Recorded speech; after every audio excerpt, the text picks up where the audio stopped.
This started bubbling up about 3 to 4 weeks ago.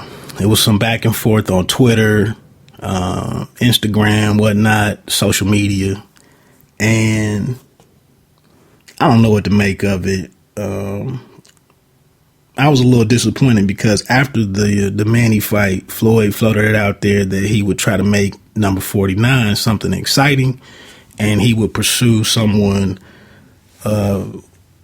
that would really just deliver an exciting fight after Manny versus Mayweather kind of underwhelmed everybody after spending that $100.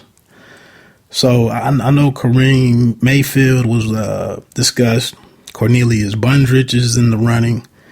I think above all three of them, I'd take a look at Tim Bradley, Triple G, Gennady Golovkin has come out here. He's come out and insists that he's a small middleweight and he can still make 154. So he's suggesting why don't him and Floyd get it on. I wouldn't expect that one to happen. Landy Lara still out there at 154. And it was odd because the article that I read was Forbes. And it was interesting that Forbes cited TMZ as the source that was confirming this fight was almost official. And I'm like, when did Forbes begin needing information from TMZ? Especially with the guy that's making $200 million for a fight. I mean, you would think Forbes wouldn't have to cite TMZ. But Berto is coming off of two wins. Last fight he beat Josecito Lopez. I believe that was a knockout. But, you know, how can you overlook Amir Khan, who struggled against New York's Algieri, but still is a lightning quick guy? One time, Keith Thurman just had a so-so performance in a TKO win over Luis Collazo 2 weeks ago. He probably hurt himself in that performance. I was kind of shocked by that. I'm going to come back with another show and probably break down that fight. I'm not going to get into it right now.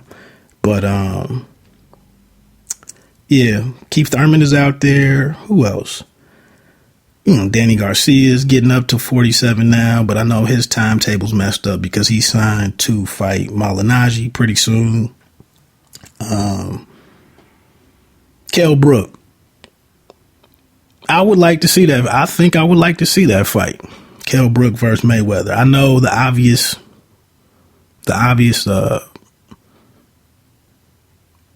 rebuttal from the Mayweather, the money team, is who is Kell Brook? What audience does he have in the world and in the USA? Who even knows him in the USA?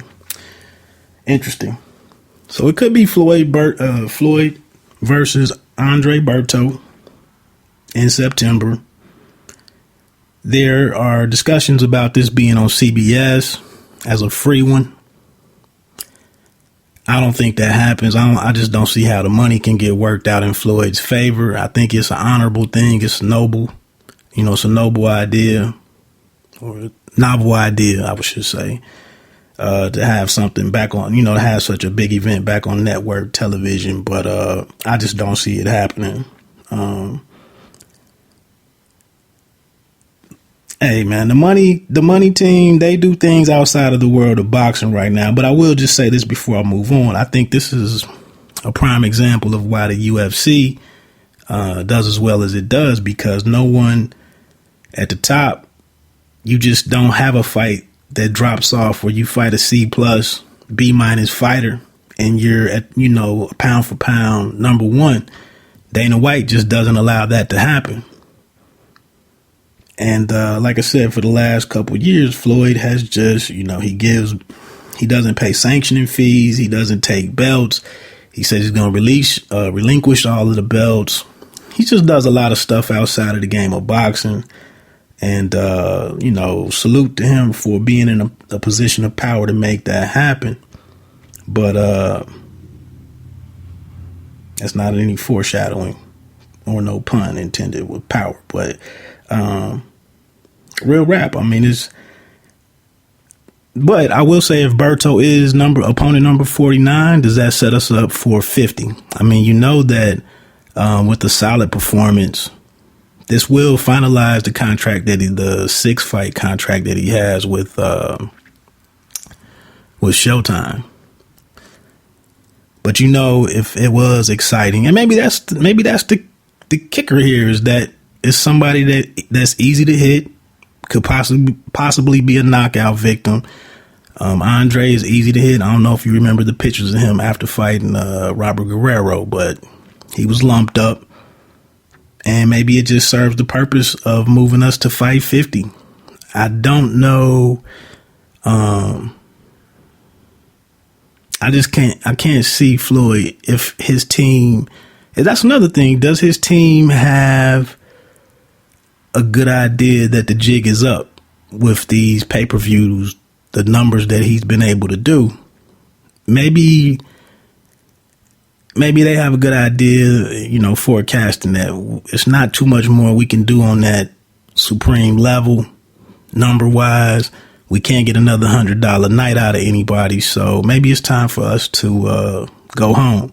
But like I said, it'll be interesting once this fight goes down, what the discussions are for Fight 50. I'm going to take a quick break.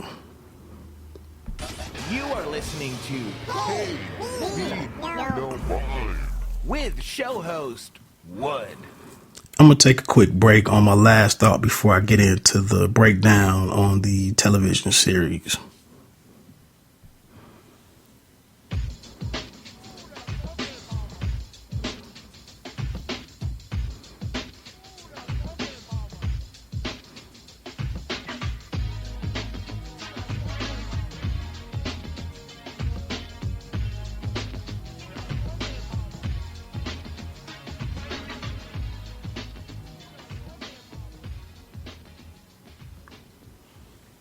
Hey, what's up, everybody? You're back. It's the Pay Me No Mind show with your host, Wood. Salute to the One Take Podcast Nation. I held off on this last part because it kind of links into the series that I'm getting ready to get into. Last month, a great hip-hop album came out by Brooklyn hip-hop artist Skyzoo. Music for My Friends is the name of the album. I would really like to brag about or praise it for how good I think it is. But I mean, everybody's taste is so different right now. I'm just going to say that it's a very well put together album. Very solid production. Obviously, the lyrics are always there. I know last week, Public Enemy and Chuck D had some stories out there on some different blogs talking about how the third verse in rap songs has been phased out recently. And we getting 3 verses in every one. It's some live production. I mean, there's some live music on here, live instrumentation on the album.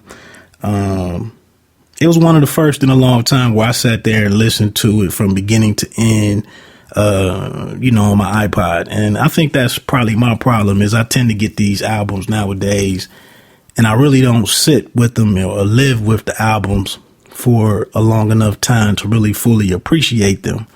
But I think with J. Cole, Kendrick, this album right here, maybe even the new Joel and Illmind project, Human, it seems like the concept album is kind of having a resurgence in hip hop right now.